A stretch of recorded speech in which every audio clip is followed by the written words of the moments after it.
everybody, and welcome to another episode of Lost with Friends. As always, I'm your host, Paul. Joining me today is not a diehard Lostie like I've had on pretty much every other episode so far. Today, I'm joined by, well, you know what? Why don't you just introduce yourself? I am Melissa, and I am a cousin by choice. And like Paul said, I am not a diehard fan. I'm curious to see more.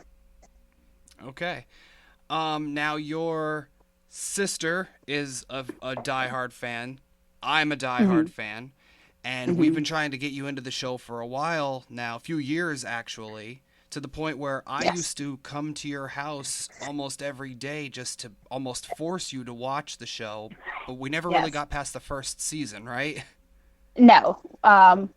With kids and scheduling and stuff like that, it's hard. I mean, it's hard getting two people together to begin with, let alone to sit down and, watch a show. You know what I mean? Believe me, doing this type of show, I absolutely know what you mean. Yes. It's hard sometimes. It's hard. But you watched the episode that we're going to be discussing. Like I said, you've seen the entirety of the first season, and I think you're kind of Yeah. using this show as a motivation to keep watching, right? Yeah, definitely. So today we will be discussing the episode Raised by Another. And one of the reasons that I asked you was because I know, like I said, you're not a diehard fan, and I just wanted a little bit of an outsider's perspective on, especially an episode that, at this point, a first-time watcher or a casual watcher, I'm going to be honest, doesn't realize the importance of this episode, but it is a very important episode later on for several reasons. So I just wanted to get an outsider's perspective on it. Okay. So start out with the Claire dream sequence. She's not pregnant when she wakes up and she hears the baby screaming in the background. And just this whole sequence, Locke has one black eye and one white eye, which of course is, a huge recurring thing within the show, the black and white, and especially with Right. him, what he said in the pilot. Um, she sees on the mobile the oceanic plains hanging Hmm. above the crib, and then the blood. But there is one thing that I'm not sure. I would assume a lot of hardcore fans know, but I'm not sure if you know this, Missy. There's actually a story kind of behind that whole dream sequence at the beginning.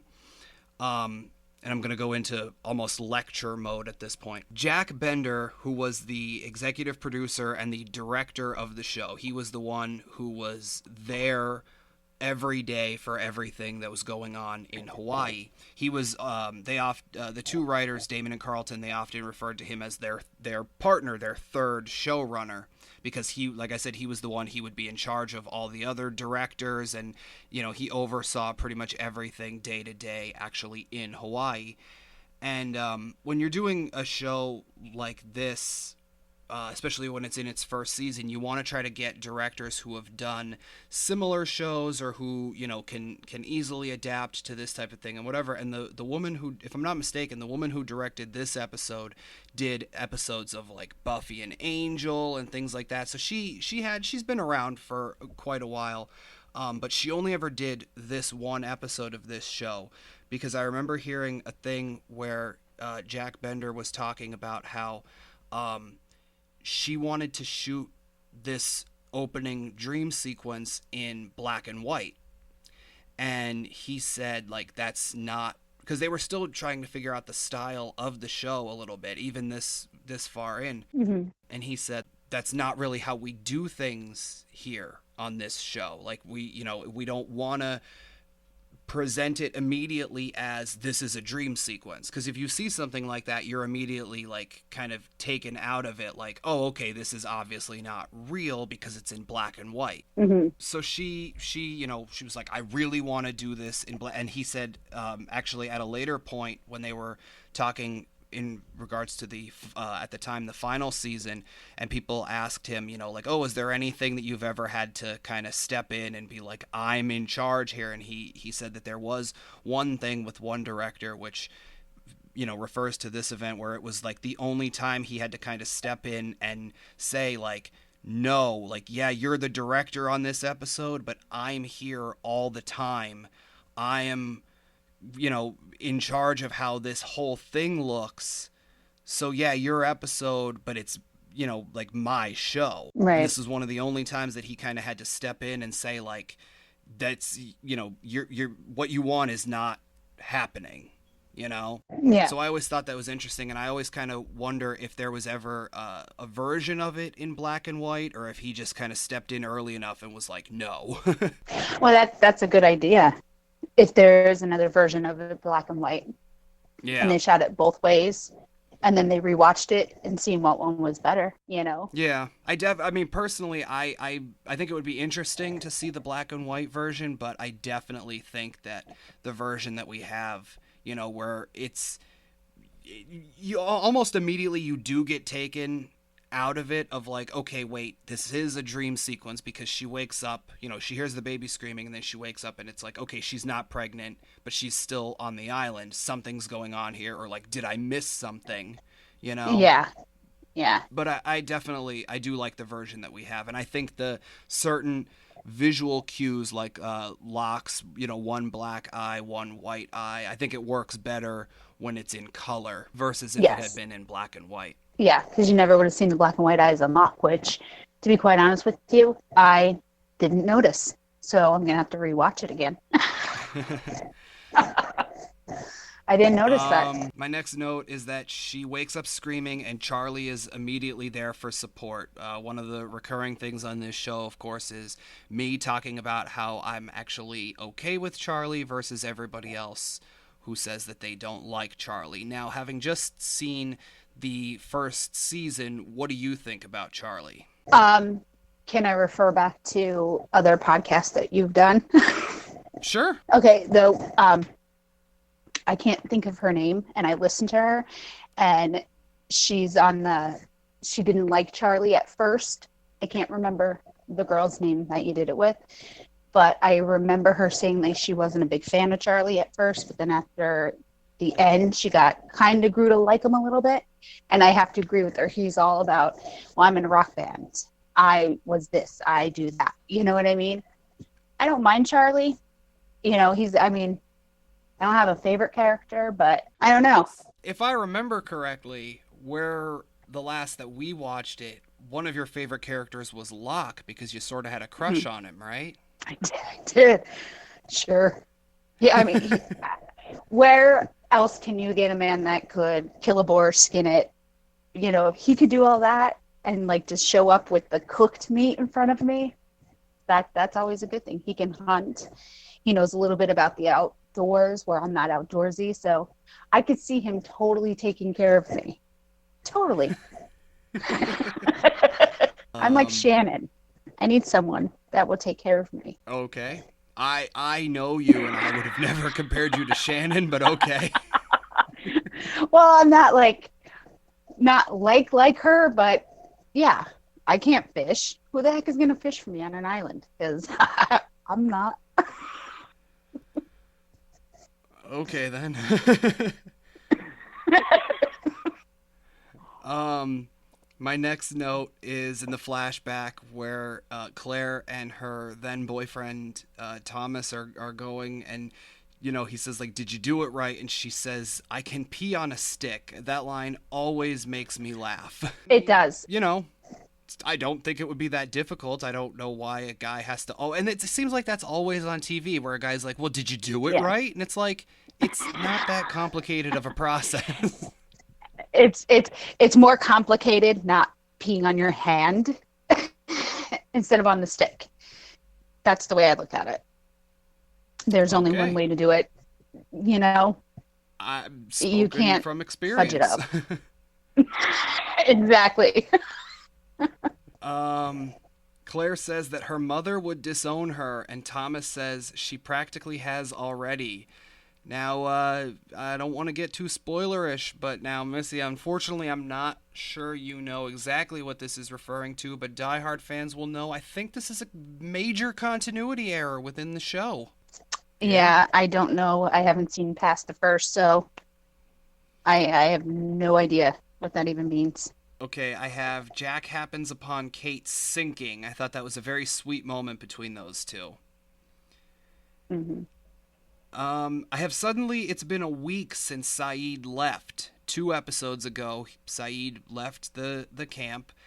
And I mentioned it previously how, when I was first getting into the show, I remember reading that everything took place within the first 4 seasons took place within about 100 days or so. And I remember watching some of these early ones going, how is this possible? Of course, we come to find out later how exactly that is possible. But if it's already been, at the one point it was, okay, it's been a few days. Now all of a sudden it's been a week in between 2 episodes. The timeline is so wonky on this show sometimes. They're on an island, so I couldn't even imagine how they kept track of what day it was. Well, I mean, You normally a know? day is from when the sun rises to when the sun sets. That does happen on islands too. Okay, I have Kate seems scared when Jack tells her that Claire is going to have the baby soon. She just has this, like, I don't know how to describe it, but she just has this look in her eye where she just looks like deathly afraid. Kate, Yeah, okay, which I'm surprised. I'm surprised Kate looks that way why is that? because she is a go get 'em kind of gal. Because she just seems like she's just like, well, let's do it. Let's get it done. Let's go. They're she seems like she's up for anything. Do you know what I mean? Like, Right. oh, this one wants to go fish. Well, Kate's right there to go fish. Why not have a baby on an island? But it is scary. Maybe she's scared because, there are no hospitals, medical equipment, like Jack said, like there's nothing there. Well, I'm wondering if it's more because, whenever anybody wants to go somewhere, that's sort of her always run away mentality. She doesn't like to stay in one place for too long, Hmm. you know, Yeah. versus a baby is kind of an anchor. You know what I mean? So it's like, okay, well, there's a baby Oh, coming, so it's like now, like Claire has to stay with that baby or someone has to be watching that baby. And I don't think it's so much her, meaning Kate, but I think it's just more that concept of like a baby is state like it makes you stationary, yes. Well, you know? yeah. Yeah, it does. Definitely. Definitely. I have Charlie doing his Dear Diary thing. I think he's sweet, but he pushes it a little bit too hard in that scene. But I do like the fact that he brings her some tea, and because, he's British, she's Australian, he says something about, what separates us from these savage Yanks if we can't drink tea? Uh, Charlie's sweet. He does. I think he really does like Claire. Uh, she just, I mean, the boyfriend left her, so what makes her think that anyone else is going to stay? I think Right. that's why she pushes him away. But he tries. I mean, you got to give it to him. He does try. Well, that's actually my next note. I have Charlie seems like he isn't just looking for a hookup with Claire. Like I talked in previous episodes about how, he was flirting with Kate and he was flirting with Shannon and it seemed like he was just trying to get some because of like the rock star thing. Yeah. But since kicking drugs, he seems like a genuinely nice person and he's spending time with Claire. He Hmm. brought her the jar, to try to convince her to come to the caves because he's like it's safer there, Yeah. and I think he wants to protect her. Yeah. Who else can I mean, you know, then when he got off the drugs, it seems like he's, like you said, he's more down to earth. He knows what's happening. Claire's having a baby. Somebody needs to take care of Claire. Somebody needs to take care of the baby. Not that Claire needs anybody to take care of her, but, you know, he does. He seems to genuinely like her, and Right. he is trying to win her, I guess you could say, right? I think so. And that's sweet. I mean, she has somebody there that's willing to help, like have her safe, make sure she comes to the caves and stuff like that. So that's the way I look at it. Yeah. But So, then she shoots him down a moment later. Harsh. My next note is the fact that she goes to see a psychic, which, as her friend points out, she's into astrology. We know that because a few episodes ago she talked to Kate about, doing her chart and things like that. mhm, So I think that definitely fits her character, that she would be the kind of person who would be like, let me go see a psychic about this baby and about, the guy who offered to, meaning her ex-boyfriend Thomas, the one who was like, mhm. we could do this, we could raise a family. And I just think it makes sense that she, you know, would say like, yeah, you know what? A psychic. That'll point me in the right direction. I made any information maybe she was looking for just to see how things were going to go, if Thomas was going to come back, you know, Right. what's going to happen, I guess some people go to them for that. I guess. I, I don't know. I don't know. Like you said, astrology, then she would definitely go and say, hey, what's in the stars for me, with this Yeah. baby? I have once again, a little spoilery, but I have the fact that her friend says that they haven't told Claire's mom yet. Rather interesting. Um, the psychic got scared doing her reading, Hmm. which, you know, little odd to me. Again, that's unfortunately a bit of a spoilery thing there. Diehard fans know exactly what I mean by that. That was my thing. Like, why was he so scared? Why did he, like, I mean, this guy gave her money back and told her to leave. Yeah. you know? Like, what did he see? Did he see somebody else raising the baby and what the baby was going to be like?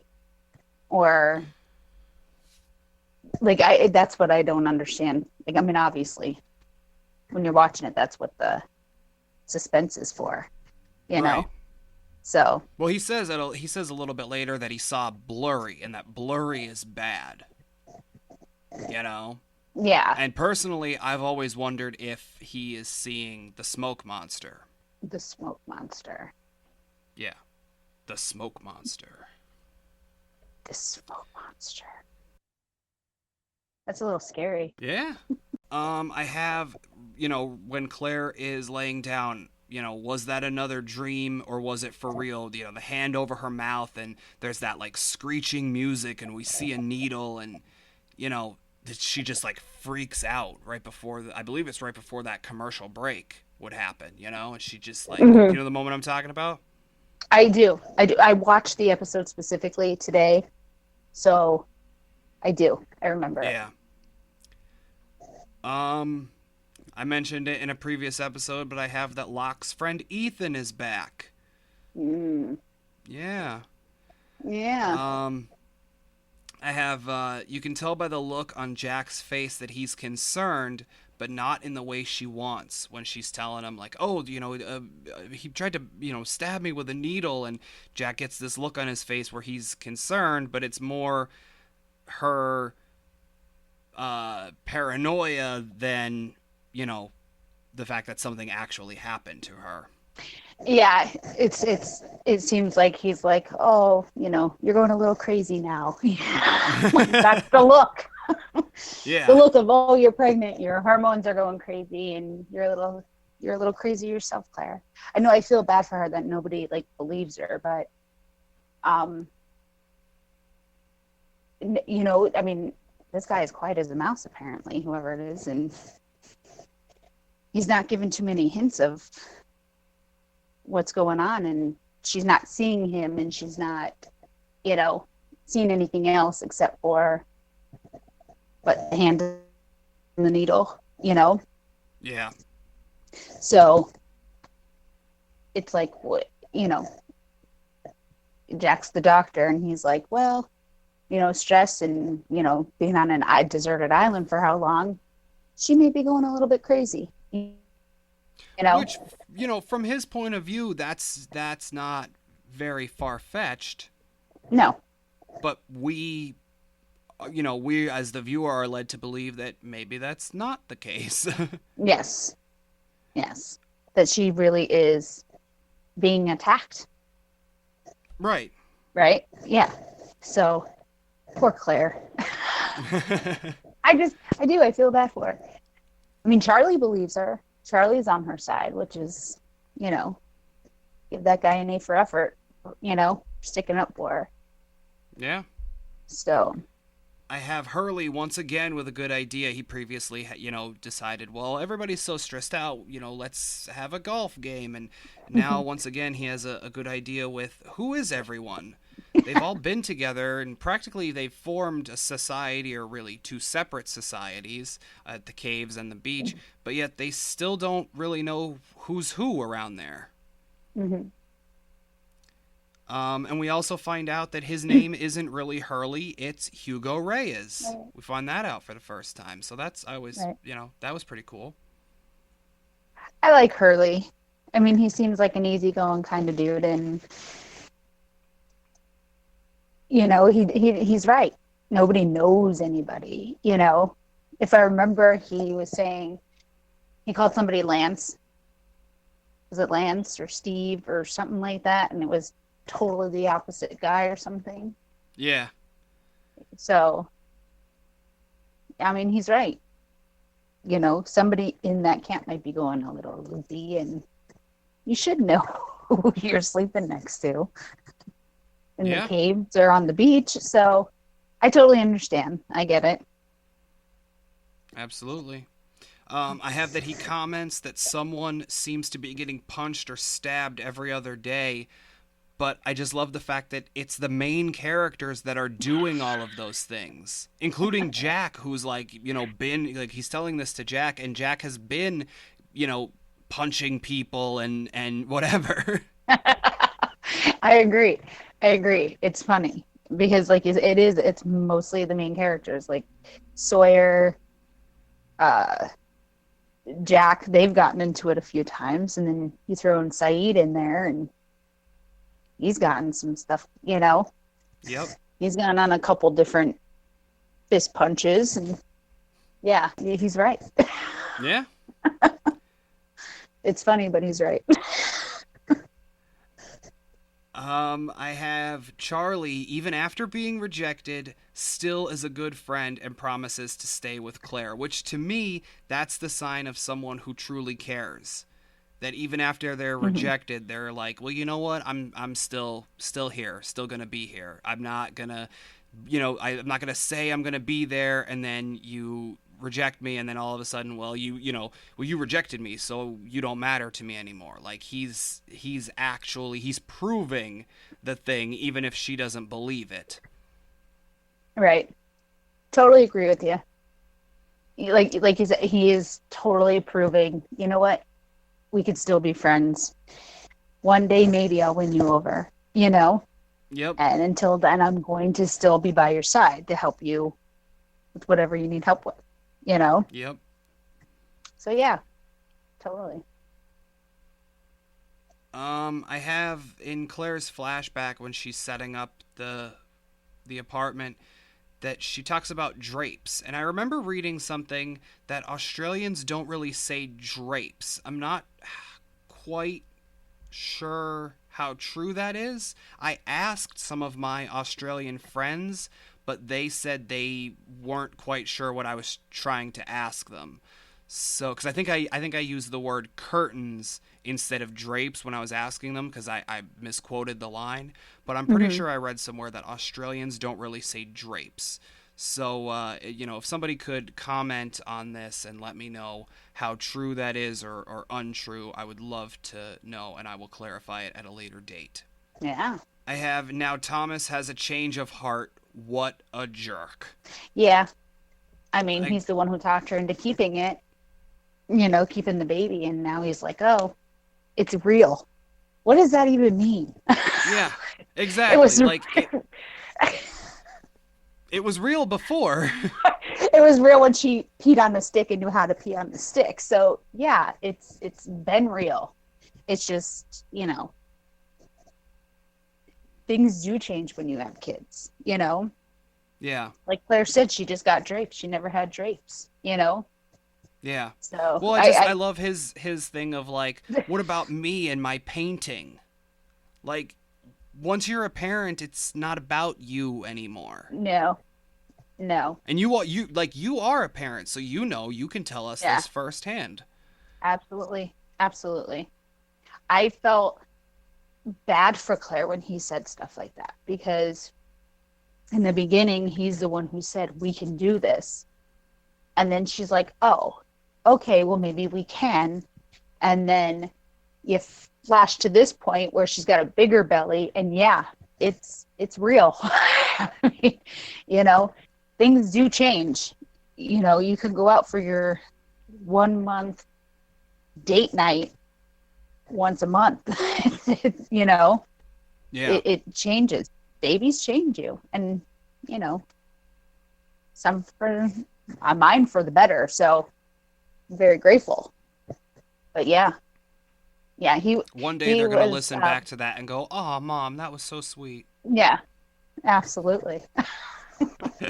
But I felt bad for her because he just I want to say a, call him a bad name, but I don't know if he can do it.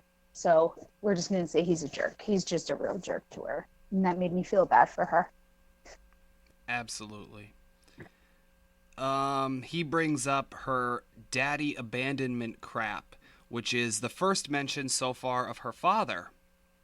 Because before they only mentioned the mother, and now we find out about she has daddy abandonment issues, which Mm-hmm. is three characters if I'm not mistaken. Because daddy issues, of course, especially by the title of the episode that follows this, we know that father issues are a recurring thing on this show, and that at this point makes, I believe, three characters at least who had complicated relationships with their fathers.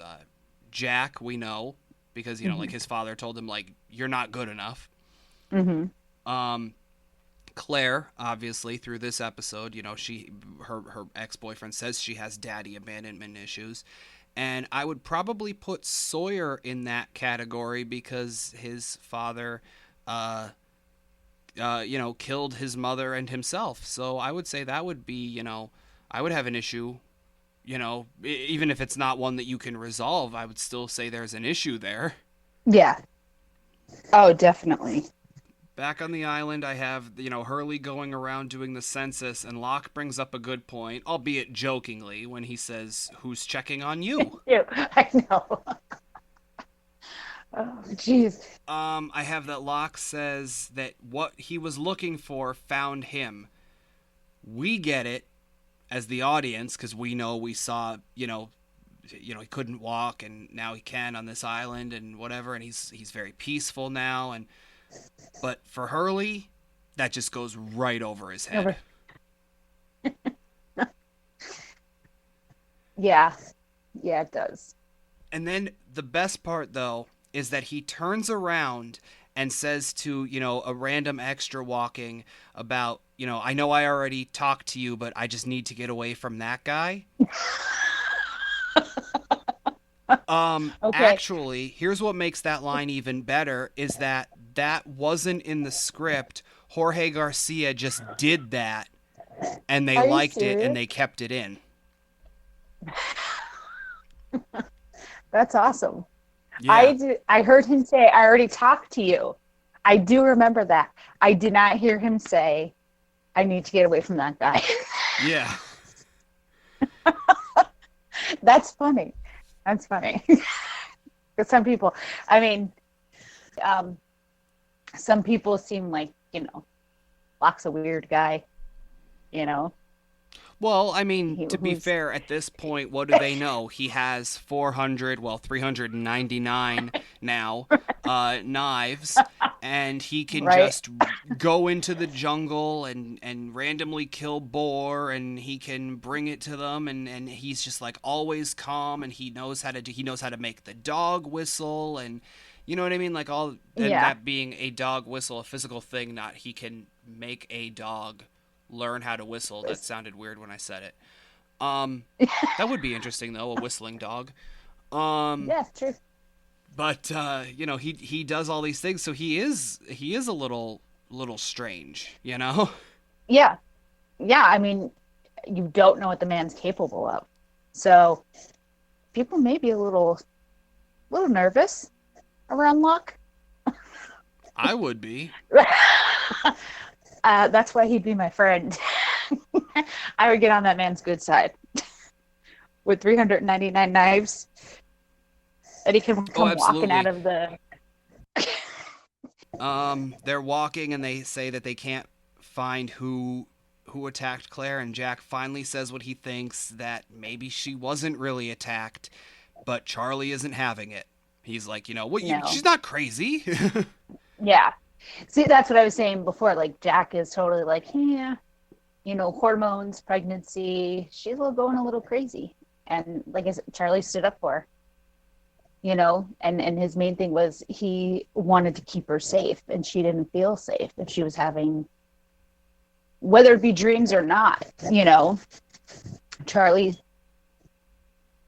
personally, I felt that he did not think she felt safe, Right. Right. because, I mean, she's sleeping in the caves where people are, they've got to be close together, right? I mean, not like right on top of each other, but like sleeping quarters are tight. So somebody else has got to see this or hear it. Well, yeah, Jack says that at the one point. He says, she was sleeping not even 20 feet away from us. How did none of the rest of us see or hear this person that's, supposedly attacking her? Right. So, I mean, I can understand from Jack's point of view, maybe it is dreams. Nobody's hearing anything, nobody's seeing anything, you know? And like you said, they're sleeping how many feet apart? 20 feet apart? Somebody's got to hear something. So you would Right. pretty much chalk it up to, oh, hey, it's just a dream and she's having these bad dreams. And that's why I think he thought she just needed a little bit of a Sedative. sedative. Yes. So, I have Hurley catches up with Locke's friend Ethan. He thinks his name is Lance, but still, he's there. mhm. And I have the line, "You'd think after a couple of weeks on the island with the same people, we'd all know each other." To which Ethan gives the answer that we now know is incredibly creepy. "Yeah, you're right. You would think so." Very scary in retrospect. Yeah. And then Hurley tells him why he's doing this. Um, Ethan Rom, for anyone who doesn't know, yourself included, Missy, Hmm. Ethan Rom is an anagram for other man. Rearrange the letters in Ethan Rom, which he says Rom is his last name, Rom, and it spells out other man. Really? Yes. Go ahead. I know you want to write it down to make sure. Oh, no, I don't have pen and paper. I would. But I trust you. So Ethan Rom made that name up, like right then and there. I think that's just the name that he uses, you know, Okay. for his mystery things. Okay. Um I did not know that. So, and then Jack is, it's at the point where Jack pretty much tells Claire that he thinks that she's crazy, and that's when he tries to give her the sedative. And she decides to move back to the beach, which I honestly can't blame her. no. How can you? Again, it goes back to the fact that, you know, there's people sleeping 20 feet away from her and nobody's seen anything. Right. and she doesn't feel safe. She's going to go somewhere where she feels safe. She didn't get attacked on the beach, am I right? It only happened at the caves, Right. right? So maybe that's why she's going back to the beach. She feels safer there, Yep. you know? I have in her flashback she needs answers from the psychic, so she goes and she gives him money and she says one of my favorite lines. If you're a psychic, why do you have to count it?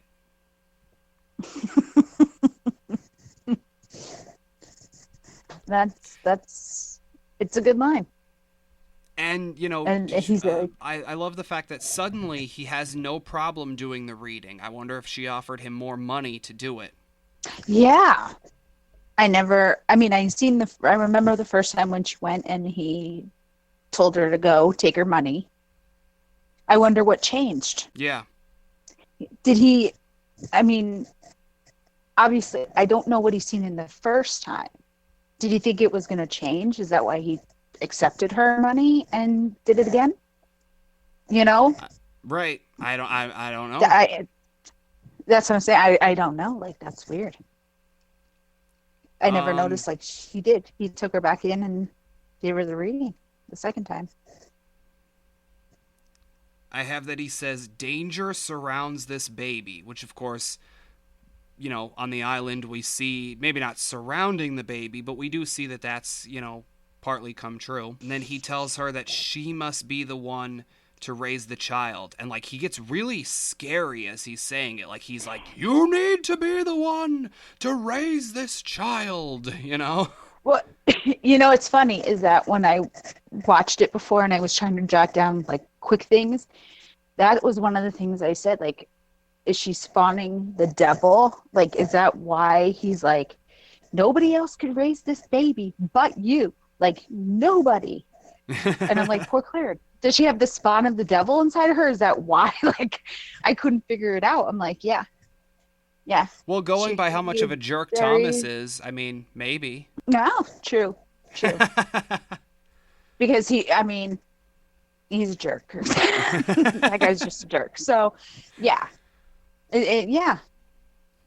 I mean, maybe she was the better influence in the baby's life. So, Well, that's but what he yeah, says he is was that kind of her scary goodness adamant. needs to be with this child, Hmm. you know? Yeah. So maybe that's I don't know, but he was very scary adamant that she raised the baby. You know, Yeah. which good because that her boyfriend was a jerk anyway. So Then I have that he won't leave her alone, like he's calling her in the middle of the night, which is also kind of creepy. stalking. Yeah. I don't know if they do that over in Australia, but stalking. But I mean, if he was scary adamant when she came in for the reading that she specifically raised this baby, he was just making his point known by calling Right. her at home in It's the middle of the it's night. still creepy though. Very creepy. Very creepy. I mean, I couldn't imagine. How did he get her number anyway? Where? Right? How did he get her number? Like, she gave him dollars to do a reading, not a phone number. So, Right. but I don't yeah, know. I mean, See, I never even thought of that question. well, I mean, he did know her name though, so maybe they have like a directory over there. You know. Well, they're not like savages. They have like technology and. Well, I'm sure they do. I'm just saying, like, maybe that's where he got her number from. Because I forgot she did say Yeah, her they're name. they're in they're in Australia, where they still like rub sticks together to make fire. Missy thinks maybe they have a directory on how to get in touch with people. I don't know. I don't know how Australia works. I don't want to I've offend heard any Australians, but I've heard booze is rather expensive over there. That's all I know. And I would really, say you can potentially meet some Australians if you were to go with me to 2017 later this year, but you won't go because you're afraid of flying, correct? terrified. And then you listen. we're talking about a show that is on an island, and I don't want to. I don't want to be on an island like that. Well, it's That's not an it's island. scary. Hawaii, It's believe scary. me, obviously it looks similar because it is the same, but it's not anything like the island. Yeah. And you know what? I would absolutely love to go because to Hawaii, I would love to go like to England and Ireland, but I just can't get on that plane. I can't get on the plane. I can't. I mean I understand there There's no people way. have certain fears, but I would like to. I pointed this out to you a while back when I was actually going the first time that we Mhm. are all fans of a show where the basic premise is there is a plane crash. And I would say Yeah. like 99% of us went there via plane. So if we can do it, I think you can do it. Yeah. I don't know. I just I don't know. I I I can't. Even talking about it, I get like a little antsy getting on a plane. There's nowhere to go. Okay. I think it would be fantastic to fly in an airplane to get to beautiful destinations. I just, nope, not getting on an airplane. Done. Never was on Okay. one, never will be on one. Okay, and then I have where Charlie says to her, "So to prove your sanity, you go through the jungle alone." Because she, Good point, Charlie. yeah, good. That's exactly the next point. I have good point, Charlie. Yeah, you know, you're trying to prove you're not crazy by running to the beach by yourself, you With know, that bag almost that's about ready. as big as she is, Right, right. And, you know, just to prove her sanity, and she's acting carrying the bag, crazy. carrying the baby. Exactly, exactly. So he does. He has a good point, but he um, slows her down. yeah. I have apparently the person you compare yourself to, Shannon Rutherford, saying that her residence is Crap Hole Island. I just love that line. I am not. I meant as in like she's not going to go out fishing. Yeah, She found someone to do it for her. yeah. That's how I compared because I'm not going to go fishing. You know, so that's what I would try to find somebody else to do it for me. You know, Yep. but no, yeah, Crap Hole Island. That it's sometimes it's the one-liners that kind of make you just giggle. Yes. Well, You actually, know, she has another one a moment later when, Boone talks about making their own Patriot Act and whatever, and they say, he says that somebody got attacked at the caves, and Shannon pretty much like the breath isn't even done of saying that, somebody got attacked at the caves, and she's like, oh, I'm definitely not moving to the rape caves now. right? Nobody kind of said it was right. Nobody got raped there, so I was like, what? But then it was, oh, I'm not moving to the rape caves. Yeah, she's got a good point. I don't think you wanna, Yeah. you know. So Um, staying on the beach would probably be your best bet. yeah. I have Boone tells Hurley about the manifest and says who obviously has it, and it's our boy Mm-hmm. Sawyer, who, of course, as I've Right, stated several times, one of my absolute favorite characters. right, right. And Hurley tries to cozy up with him, and Sawyer's like, you know what? Fine, but he still gets a new nickname of Stay Puff. Yes, yes. I, Sawyer's one of those you love to hate him. Hurley, like I said, I thought he was a very chill guy. You know, trying to help everybody out, whatever he can do, and I thought it was kind of nice that Sawyer's just like, it's over there. Just go take it. Yeah, this one, like, You yeah, know, because he, I mean, which. there was an earlier one where he did yell at Hurley, but even he knows, like, Hmm. Hurley's laid back. I don't need to put up a fight. I don't need to put up a front with him. Yeah. Yeah. I have a question that we kind of talked about earlier, but Claire actually says it, and like we've discussed so far in this episode how we both really think that Charlie, he is trying to be nice to Claire. He is trying to be a friend and trying to show her that like Hmm. he does care about her. But the question that I have is, do you think that's partly because he wants to rescue her because of the fact that she's pregnant and doesn't have a man? Or is it just a genuine, he actually likes her? Because I know there are people out there who, they will swear to you that they actually like someone, but then if you look at kind of what their type is, it tends to be, they go for the quote unquote damsel in distress type. That's a great question because so far, what I've seen of Claire, she's not a damsel in distress. No, but She's a does person he having a see her baby. that way? I hope not because mm, I don't know. I think maybe I oh, gosh.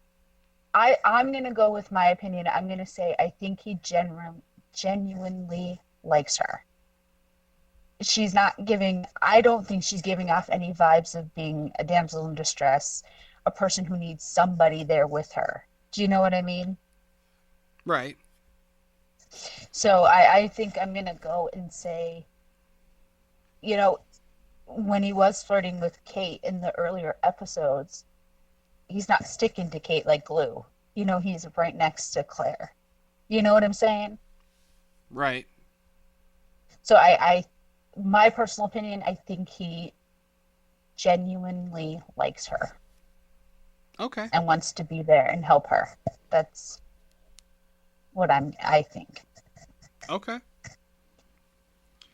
I have that, when her contractions start and he's like, you're supposed to count the contractions. And he starts one sugar plum fairy, two sugar plum fairy, and I wondered, and this is one that I've actually never asked my British friends, is that something that they say, kind of like how we count by Mississippi's? Do they actually say Right? sugar plum fairy? That's a good question because I thought when I was seeing that, sugar plum fairies are at Christmas time for us, right? Yeah, visions of Like I'm thinking sugar, yeah, sugar sugar plums or plum whatever dancing fairies. in their heads. Yeah, that's a Christmas thing for us. I'm like, is he just saying the first thing that pops into his head? Because he's like, is he nervous? Or is it just, like you said, what is that what they say Well, to be instead of fair, our I mean, I've heard Mississippi? people here, it may not be Mississippi, but they may say like one alligator. Like it's just something to Yeah. drag out how long a second actually is, you Yes. know. Yeah. Yeah, I agree. I agree. And I have that at that point even she is more level-headed and knows that Jack is a better option. Absolutely. Absolutely. But when you brought that up about him counting one sugar plum fairy, two sugar plum fairies, and she's like, Charlie, and he's like, you need to calm down. Like, Yeah. that's why I started laughing when he first started talking about it because that was the first thing that popped in my head. I'm like, she looks calm. You're the one who's like, we need to time the contractions. And then he starts counting, you need to calm down, Claire. And I'm like, what? Well, that's Like, actually it's a sometimes, common like I thing that said, we see on TV a lot where, uh, something kicks in, it seems, and maybe it does happen in real life, I don't know, but something does mm, kick in, I think, with ladies where it's like, okay, you know, this is going to happen, whereas a guy is like, I don't know what to do. What do I do? I got to start, ripping up sheets and boiling water. yeah, yes, absolutely. Absolutely. Like, they panic more, I think, the guys than the actual women who are actually giving the birth, Yeah. you know? Because it's like, well, because you have so many things on your mind, and a guy, a guy's never done it, so it's like, well, we have to time the contractions, and then you need to calm down, and you know, Yeah. Okay. Then I have the fact that Charlie then spills the beans that he kicked drugs, and that's when she gets very serious by going, "Get Jack," you know. hmm yeah, yeah. Why did he pick that moment to specifically tell her? Well, he Well, I says used I to be don't think drug he addict, but I'm not meant now. to really tell her, but because he said, if I can kick drugs, I can help deliver a baby, and then he realizes what he said, and he's like, well, what I mean by that is, yes, I used to be on drugs, but I'm clean now. Like, Yeah, yeah.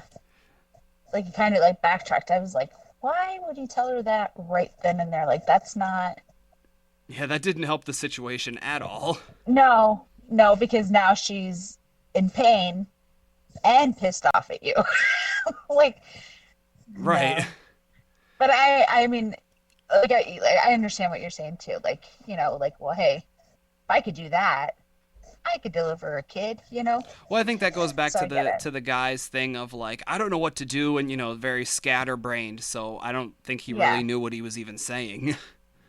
yeah. No, and yeah, I see that. I totally agree with that too.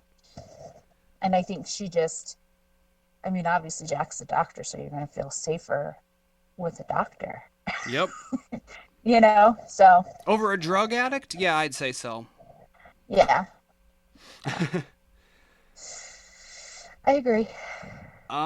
In the flashback when she's in the lawyer's office, I wrote down, why is it, at least here in the States, buying a baby is illegal, but if you add a lawyer, suddenly everything becomes fine and dandy? Because it's the same basic concept. Because realistically, like if someone, like if you decided you wanted another kid, but you didn't want to actually give birth, but you knew someone who was pregnant, you can Hmm. do all of those things that they said in this episode. We're going to put you up in a house. We're going to pay your medical expenses. Once you give us the baby, we're going to give you an additional sum of money, and then like the baby is ours. But why is it all of a sudden if you add a lawyer, all of those things are okay? But if you don't have a lawyer, it's like you can't sell a baby. It's the same basic concept. But you're making it legal with a lawyer. I think that's what it is. Because if that were the case, could you imagine how many babies would be born and just people would give them away? Well, that does happen. And There are women who are like that is their job. They get paid to get pregnant so that they pregnant, can give the baby because you get a lot of money for that. sure you can. I I mean, mean, the way they do it, it is legal, but that is their job. They are, housing for 9 months for somebody else's kid. And I don't just mean I mean, there are some who like to be a surrogate, that is their job, but there are other people who, there was an episode of Private Practice where there was a woman who was a drug addict and she had kids and she would come into their not the actual practice but in the one of the clinics or something, and she would come in and they would take the baby from her, give her X amount of money, she would go get drugs again, and they would take the baby to, like a shelter or something because they knew that no matter what, it would live a better life than if it was with her. And she kept getting pregnant because, one, she was on drugs and couldn't really, mhm, like prevent that, and two, because she knew she'd get money from it. right. Well, It's taking the just fact weird to that me that she like was, certain things you add a lawyer or you add, like a piece of paper that's somehow legally binding, and that same basic concept is like now it's okay. when you have a baby, it's a lot of responsibility, and I think if you add the lawyer, add the paperwork, it kind of bows you out of that responsibility, and you're like tag teaming somebody else to get to take responsibility for the baby. Do you know what I mean? Yeah. And I think that's what it is. It's just the legal papers are saying, this is my baby. You are not taking him back. Whether you change your mind in a day, a week, a year, you know, and I'm going to go with that. I think that's what it is. It's just like, you're not, you're giving me this baby and you're not taking him back. I have this paper that states this is my baby. You know what I'm saying? Yeah. I gotcha. Especially Yeah, that when makes sense. she was signing the papers and the pen didn't work, and she told the parents, the couple, that she couldn't do it. They were hurt. That paper was pretty much their binding contract to that baby. And now they're not getting it because they don't have the paper. Yeah. you know? I do have a note about you said about the fact that the pen, it's, a few pens don't work, and many people Yes. suggest that this could have been the influence of the island almost causing that, like the fact that, because we've seen at various points so far, we know that like the island healed Locke, and we Mm-hmm. see definitely later on as the series goes further that the island almost has a personification. And so a lot of people suggest that the fact that the pen or multiple pens wouldn't work as the island sort of like setting it up that no matter what, she would be on that plane and she would crash on the island and, whatever. I didn't think of it that way. I thought of it as her kind of like a sign. Like, she told the psychic she's not going to go to Los Angeles, but she's tried to sign it with, like you said, with multiple pens. It didn't work. And then she thought, here's my sign. I need to go to Los Angeles. That's what I need to do, you know? So I didn't know. I didn't think about the island kind of Well, I mean, lock, I think locking that her in. that's what she thought. I definitely think that it was her looking at it as a sign of like, okay, obviously something is making it so that, maybe I should be the one raising this baby. Hmm. But like I said, a lot of people, especially in retrospect, finding out what we find out at the end of this, that, where Charlie says about, well, he thinks maybe that the guy actually did know that it was going to crash and whatever. Hmm. And the people think that that was, like the island kind of, I don't want to say calling to her, but almost calling to her to be, like setting things in motion. Yeah, like the island's got the contract on her, and that binding contract. Yeah, She's coming to this island no matter what. exactly. I got her paper. Like I said, I didn't think of the island perspective. I thought of as like she's sitting there and she tried the pens, and she just kind of looked up and she thought, this is like, is it coincidence or is it like my sign? Like, my sign is to get my butt to Los Angeles for this couple. And Well, I think that's I'm not gonna lie, um, almost anyone who is a diehard fan who listened to this is probably expecting me to say this line after you just said it. Never, as we mhm. know from this show, never mistake coincidence for fate. All right. um, I have that when Charlie's running in the jungle, he runs into Locke's friend Ethan, who seems extra concerned about Claire. And then Ethan runs off, but not to tell Jack. Where did he go? He didn't come back with Jack, Oh, right? guess you'll have to keep watching, won't Yeah, you? I guess so. I guess so. Yeah, Um, that Go ahead. no, I was just gonna say he's just like a creepy man, that Ethan Rom. Yeah. Like, Oh, you have no idea. I mean, from this episode, he's just weird, like creepy. Okay, Claire explains to Charlie that the psychic tells her to get on the plane, and then Charlie says that maybe he knew, and that throws her totally off. Because this is a guy like that she trusted. He like hounded her for how long, and then he perhaps set her up to crash on this island. Like, what a horrible thing. Right? Then we see Saeed slowly making his way through the jungle. We know what happened to him in the previous episode. Um, Claire feels okay, false labor, which, from what I understand, happens to many or most women. Mm-hmm. Um, and then, you know, Charlie, he's like, I told you I'd take care of you, and they share a moment. Like I said, you got to give the guy A for effort. He's by her side, you know. Yep. So Saeed is back at the caves, and he tells them that he found Danielle and that they're not alone. And Locke hears this and seems interested and angry. And then Hurley comes to tell Jack that someone wasn't on the plane, and that someone is Ethan. I thought this was a very nice dovetail to these two storylines to lead us into the next, the next kind of big arc of the first season. well, yeah, I mean, absolutely. Because now,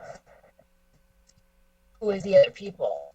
You know, Ethan's not on the manifest. They find this out, and then Saeed finds Danielle. So it's like, well, are one of them attacking Claire, or what's going to happen? Like, what's going out?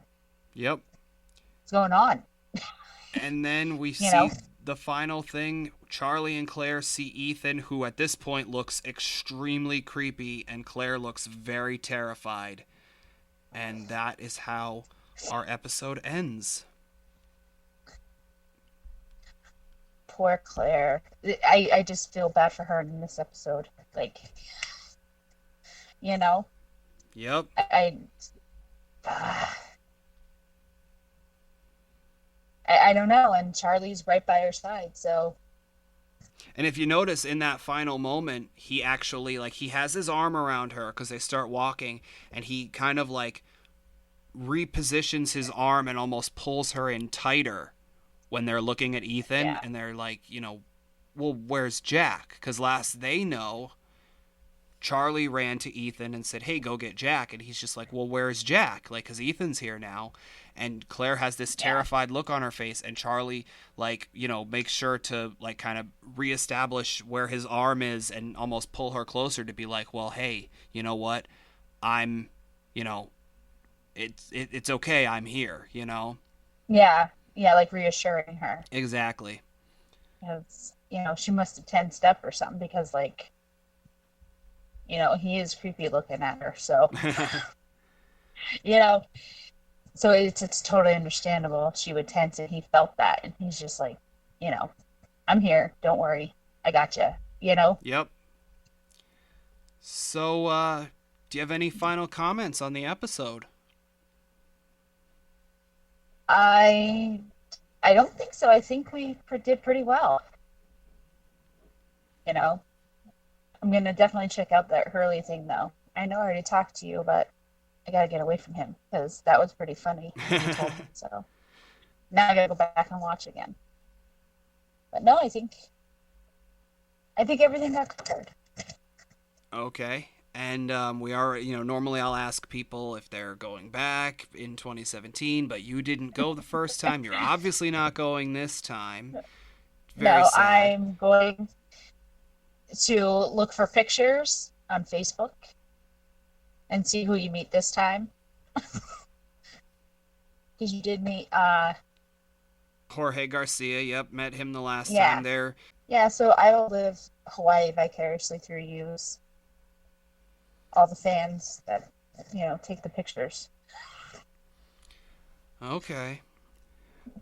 Um, so I think that's just about everything. I would like to thank you for being on the episode. Thank you for taking the time out of your busy day. And I know, like I said, I know you're not a diehard Lostie fan, and you probably have a lot of questions regarding the stuff that I didn't say or wouldn't say. But hopefully that will get you to, continue watching the show. And, I want to encourage people in the comments, leave messages for Missy. Tell her, like, hey, why you love the show, how great of a show it is. And, encourage her to keep watching the show, because we could always use more people in this fandom. Definitely. Definitely. So, with that, I will say our traditional closing line of thank you, namaste, and good luck. Hey everybody, it's Paul. If you like the episode you just listened to, make sure you give us a like down below, maybe subscribe to our channel, and share it with your friends. Have a great day.